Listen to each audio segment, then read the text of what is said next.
राधे राधे दोस्तों, स्वागत है आपका अरिहंत दिव्य कथा में। कल हमने आपको भागवत महामात्स्य का पहला अध्याय सुनाया था। आज हम आपको दूसरा अध्याय सुनाने जा रहे हैं। नारद जी का भक्ति से बोध करना और भक्ति के दुख छुड़वाने वास्ते किसी साधु को ढूंढना। नारद जी ने स्त्री रूपी भक्ति से कहा कि अब तू चिंता छोड़कर श्री कृष्ण के चरणों का ध्यान लगा। उनका स्मरण करने मात्र से तेरे सब दुख छूट जाएंगे।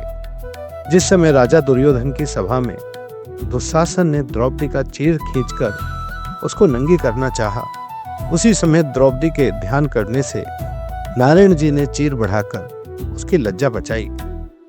जब गजेंद्र का पैर गिरहा ने पकड़ा और उसका प्राण बचाने वाला कोई भी नहीं रहा, तब हाथी के स्मरण करते ही विष्णु भगवान ने पहुंचकर गजेंद्र के प्राण गिरहा से बचाए। हे भक्ति, तू बैकुंठनाथ को प्राण से अधिक प्यारी है।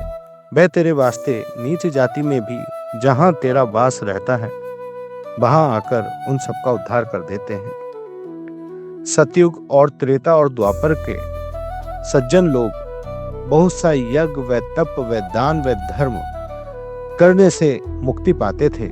कलयुग में केवल तेरी भक्ति, तेरी कृपा से जीवों का उद्धार हो जाता है। ज्ञान व वैराग्य को कोई नहीं पूछता, इसलिए तेरा दुख छुड़वाने के वास्ते बहुत अच्छा उपाय करके जगत में तेरी महिमा प्रकट करे देता हूं। जिनके हृदय में तेरा वास रहेगा, वह लोग पापी होने पर भी यमराज का कुछ डर ना रखकर तेरी दया से वैकुंठ धाम को चले जाएंगे। परमेश्वर का दर्शन यज्ञ और तप व व्रत व दान करने से भी जल्दी प्राप्त नहीं होता। जिन्होंने हजारों वर्ष नारायण जी का तप किया, उन्होंने भक्ति पाई। परमेश्वर बहुत प्रसन्न होने से अपनी भक्ति देते हैं, इसलिए वैकुंठनाथ ने सब बातों पर भक्ति को श्रेष्ठ रखा। यह बात सुनकर भक्ति ने कहा, हे नारद जी, तुम धन्य हो। जिस तरह आपने मुझे धैर्य दिया, उसी तरह मेरे बेटों को जो अचेत पड़े हैं जगाओ। जब मेरे उठाने पर भी, पुकारने पर भी ज्ञान और वैराग्यों ने आंख नहीं खोली, तब मैंने वेद व वचन व गीता पाठ पढ़ना आरंभ किया। उनके सुनने से उन्होंने आंखें खोलकर उठने के वास्ते चाहा, पर निर्बलता से फिर अचेत हो गए। जब यह हाल देखकर मैं बहुत चिंता करने लगा कि ज्ञान व वैराग्य किस कारण नहीं उठते, तब यहाँ आकाशवाणी हुई कि हे नारद, क्यों इतना सोच करते हो? यह बिना सत्संग नहीं जागेंगे। इनकी संगति करने के वास्ते साधु को खोजो। यह वचन सुनते ही वहां से साधु ढूंढता हुआ यहाँ तक पहुंचा हूं, पर कलयुग होने पर कोई साधु इच्छा पूर्वक नहीं मिला। उसी चिंता में बैठा था कि आपका दर्शन प्राप्त हुआ। सो आप लोग ब्रह्मा के पुत्र, बड़े योगी ज्ञानी, सदा बाल अवस्था रहकर केवल कथा रूपी धन अपने पास रखते हो, और तुम्हारी तपस्या व फल कोई वर्णन नहीं कर सकता। किस तरह आपने जय और विजय वैकुंठ के द्वारपालों को पृथ्वी पर गिरा दिया, ऐसी सामर्थ्य सिवाय आपके दूसरे में नहीं है। जिस तरह आपने दया करके अपने दर्शन मुझे दिए हैं, उसी तरह भक्ति, ज्ञान व वैराग्य का दुख छुड़ाकर उसको सुख दीजिए, जिसमें चारों वर्ण के आदमी तुम्हारा यश गाएं, वे कलयुग वासियों का मन शुद्ध हो, वे पवित्र हो जाएं। यह बात सुनकर सनत कुमार बोले, हे नारद जी, तुम उदासी छोड़कर चिंता मत करो। जितने श्याम सुंदर के दास हैं, उन सबों में तुम श्रेष्ठ हो। आपको भक्ति का दुख छुड़वाने के वास्ते उपाय करना उचित है। पिछले समय के महात्मा व ऋषिवरों ने ज्ञान व धर्म के अनेक संसारी मार्ग आदमियों को बैकुंठ पहुंचाने के वास्ते बनाए हैं, पर उन कठिन मार्गों पर किसी से चला नहीं जाता, और वह राह बनाने वाला गुरु भी नहीं मिलता।